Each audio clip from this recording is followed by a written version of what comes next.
มันยังหักคือเก่าหักที่เบิดสิทธิ์เว้าแต่วันนั้นบอกเคยลืมเมื่อเคยอยู่นำกันก็ยังจำทุกเรื่องราวของเจ้าตลอดมาทั้งที่อ้ายก็หูเฮาเลิกกันมาตั้งดนเฮาอยู่คนละส่วนของโลกมาตั้งนานแต่ชีวิตของอ้ายในทุกวันมันยังหวังสิได้พอนาในความคิดฮอดมันนิดแต่เจ้าผู้เดียวบ่เคยมีใครเข้ามา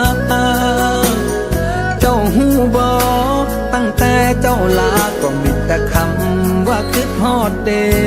ในความคิดฮอดมันมีแต่เจ้าผู้เดียวถึงเฮาสิห่างสิเพ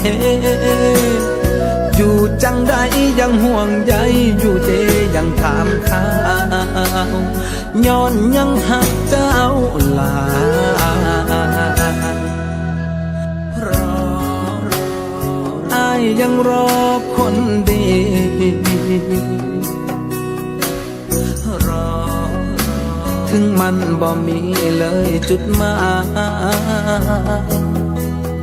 มีบ่นอที่เจ้าคืออายหรือเจ้านั้นยังคงยืนยันบอกคืนเปล่ามาทั้งที่อ้ายก็หูเฮาเลิกกันมาตั้งดนเฮาอยู่คนละส่วนของโลกมาตั้งนานแต่ชีวิตของอ้ายในทุกวันมันยังหวังสิได้พอ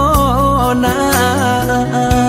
ในความคิดฮอดมันมีแต่เจ้าผู้เดียวว่าเคยมีใครเข้ามาเจ้าหูบ่ตั้งแต่เจ้าลาก็มีแต่คำว่าคิดฮอดเด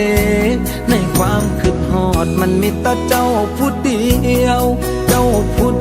ถึงเฮาสิห่างสิเพอยู่จังใดยังห่วงใยอยู่เดยังถามข่าว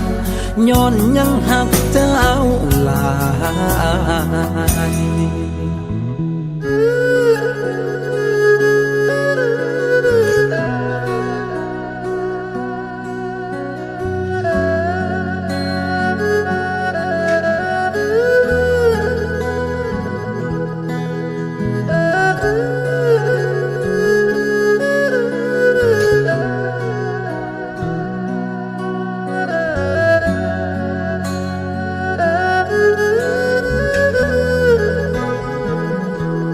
ทั้งที่อ้ายก็หูเฮาเลิกกันมาตั้งดน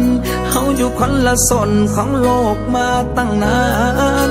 แต่ชีวิตของอ้ายในทุกวันมันยังหวังสิได้พอ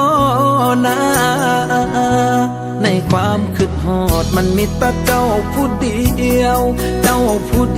ว่าเคยมีใครเข้ามาเจ้าหูบ่ตั้งแต่เจ้าลาก็มีแต่คำว่าคิดฮอดเดในความคิดฮอดมันมีแต่เจ้าผู้เดียวถึงเฮาสิห่างสิเพ